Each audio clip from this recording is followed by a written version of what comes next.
Assalamualaikum warahmatullahi wabarakatuh. Sampurasun. Bertemu lagi dengan saya Bu Elis pada mata pelajaran Bahasa Sunda. Untuk pembelajaran kali ini, kita sudah masuk pada pengajaran 4, yaitu materi mengenai laporan kejadian. Nah, berikut merupakan poin-poin penting yang akan Ibu sampaikan pada materi pembelajaran kali ini. Pertama, kita akan mengetahui dulu mengenai pengertian laporan kejadian.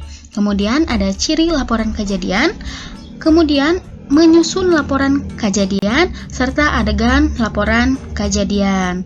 Nah, kita juga harus mengetahui hal yang perlu dijelaskan dalam menceritakan laporan kejadian, serta hal yang perlu diperhatikan dalam menceritakan laporan kejadian.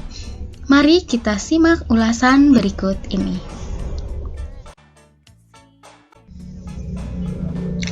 Pernahkah kalian mengikuti sebuah kegiatan, misalnya camping atau karya wisata? Lalu, kalian diminta menuliskan laporannya. Bagaimana jika laporan ditulis dalam bahasa Sunda?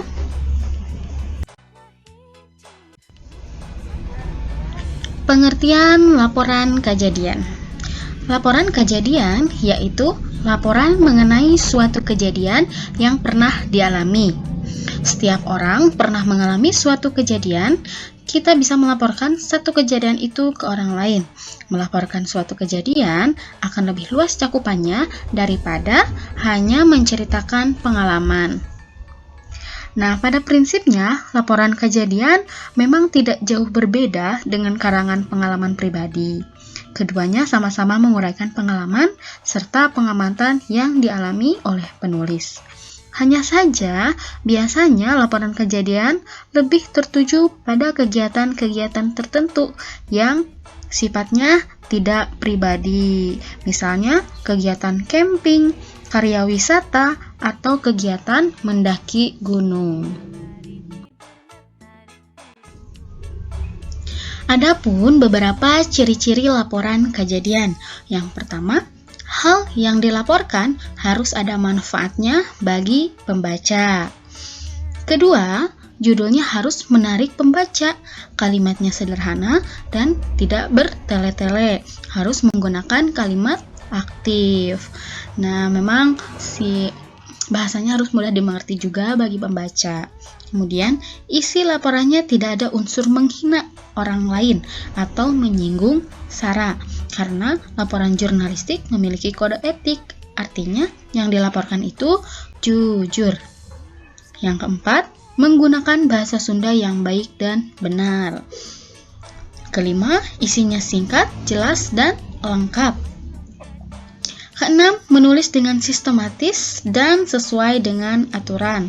Ketujuh, laporan harus menarik pembaca. Dan kedelapan, isi laporan bisa dilengkapi foto atau bukti lainnya.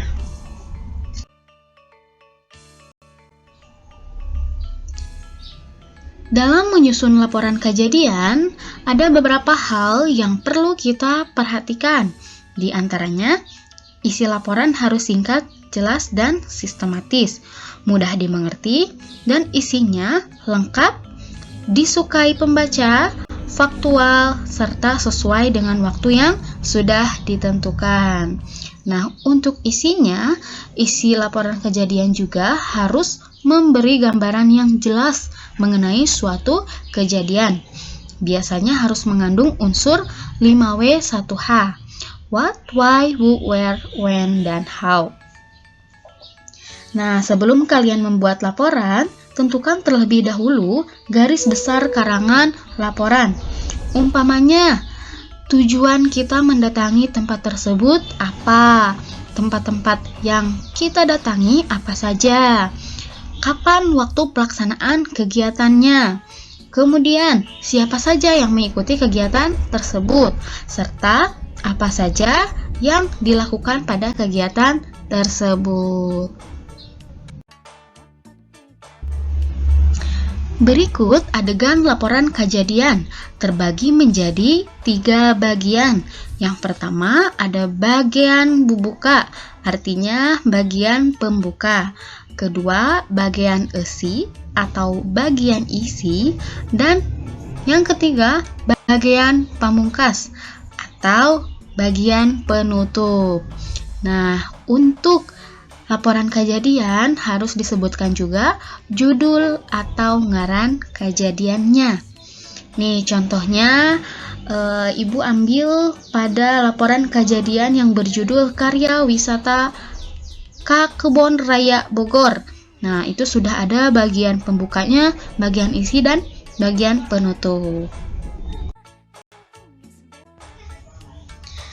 Anak-anak, ada juga hal-hal yang perlu dijelaskan dalam menceritakan laporan kejadian. Pertama, waktu kejadianana. Jadi kapan waktu kejadiannya? Yang kedua, tempat kejadianana. Jadi di mana tempat kejadiannya? Tentunya harus jelas. Yang ketiga, saha bae anu ngilu dina eta kejadian. Artinya siapa saja yang ikut pada kejadian atau kegiatan tersebut. Keempat, runtuyan kejadian. Jadi susunan kejadiannya seperti apa? Yang kelima, rarasaan hidup waktu harita. Artinya perasaan kalian pada saat kejadian tersebut seperti apa? Apakah senang, bahagia, sedih, kecewa, dan lain sebagainya. Nah, setelah kalian membuat laporan kejadian, tentu kalian akan menceritakan laporan kejadian yang sudah kalian tulis. Nah, perlu kalian ketahui, ada hal yang harus kita perhatikan dalam menceritakan laporan kejadian. Pertama, suaranya harus kencang supaya terdengar oleh semua orang. Kedua, artikulasinya harus jelas agar tidak menimbulkan kesalahpahaman yang mendengar. Kemudian, ketiga, tempo harus diatur, tidak terlalu cepat dan tidak terlalu lambat. Keempat, intonasi harus tepat, kapan harus kencang dan kapan harus pelan. Dan yang kelima, sikapnya harus tepat, tidak merendah tapi tidak terlihat kaku. Baik anak-anak, seperti itulah ulasan materi mengenai laporan kejadian dari Ibu. Terima kasih atas perhatiannya, dan bagi yang belum mengerti atau ada yang ingin ditanyakan, silahkan isi di kolom komentar. Terima kasih. Wassalamualaikum warahmatullahi wabarakatuh.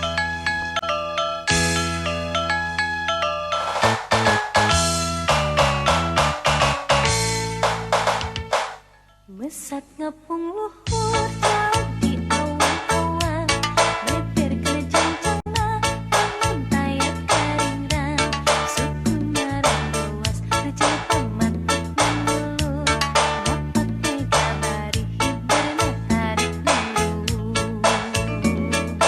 Saha anu besar musuhkan matandangna, gendang jeung tertentang payah bandingan mana.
Mesat ngepung luhur jauh di awan-awan, meper kejancana bangun tayat kering